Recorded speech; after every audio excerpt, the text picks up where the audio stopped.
and xj is the depth in which your diffusion is happening. And you know epsilon, you know it is the permittivity, and T is the thickness of the oxide layer, W is the width of the channel, and LD is the how much amount of overlap we are going to have. And another capacitance we have shown CGC, that value is given by CGC is going to be Cox into W into L minus 2D. Again, all these formulas are given directly. We need not have to derive them. It is given based on the derivation only. And there is a capacitance CCB between channel and the bulk substrate, that is given by CCB equal to epsilon Si by XD W into L minus 2D. The W into L minus 2D is common. It resembles the area of your channel. And whatever, whether if you have COX, it is going to be the CGC. If you're going to have epsilon Si by XD, it is going to be the CCB capacitance. Okay, so the formula is going to have common terms. Only the capacitance terms are going to differ. And XD is the depth of the depletion layer. It is given by this one. And depletion layer depends on the barrier potential and all the other concepts. The number of substrates you have, Q is the charge of electron, epsilon is the permittivity of silicon, and phi s minus phi f is the potential level of the source, and phi f is the Fermi level of your conductor. So the quantity in the modulus is the absolute difference between the surface potential and the Fermi level of the substrate. So it is modulus because we take the magnitude alone. We don't give preference to sign because I have a square root. And XD, you know, it's a depletion layer. It has to be positive and it has to be a number. It cannot be complex, right? So we take the difference between the surface potential and the Fermi level. In the triode and saturation region, this quantity has a magnitude of twice the Fermi level. So in general, phi s will be equal to 2 phi f. So when you subtract, it will become equal to phi f.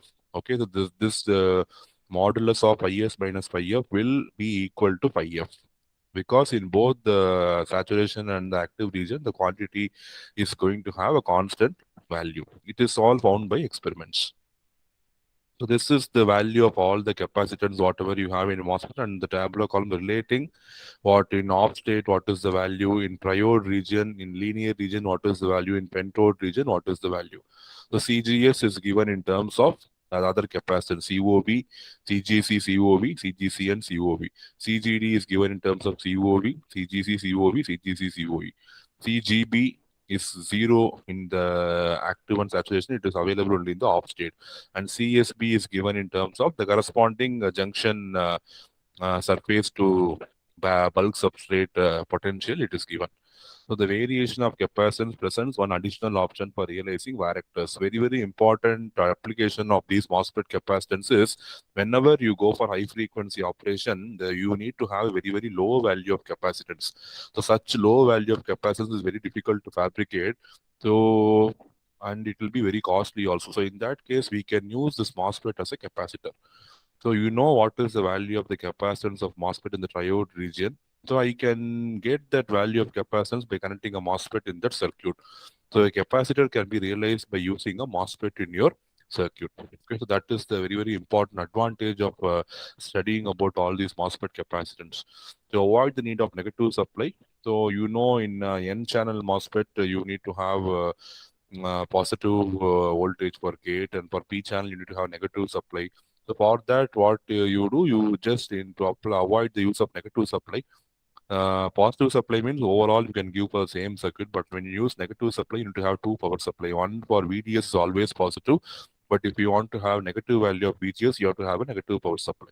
But in the other type of MOSFET, VGS also positive, VDS also positive, so I can use the same supply for both the things.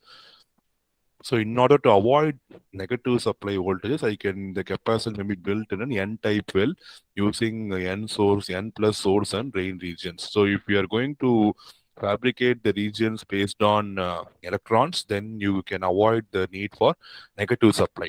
So negative supply need not be used in your device for making it operate.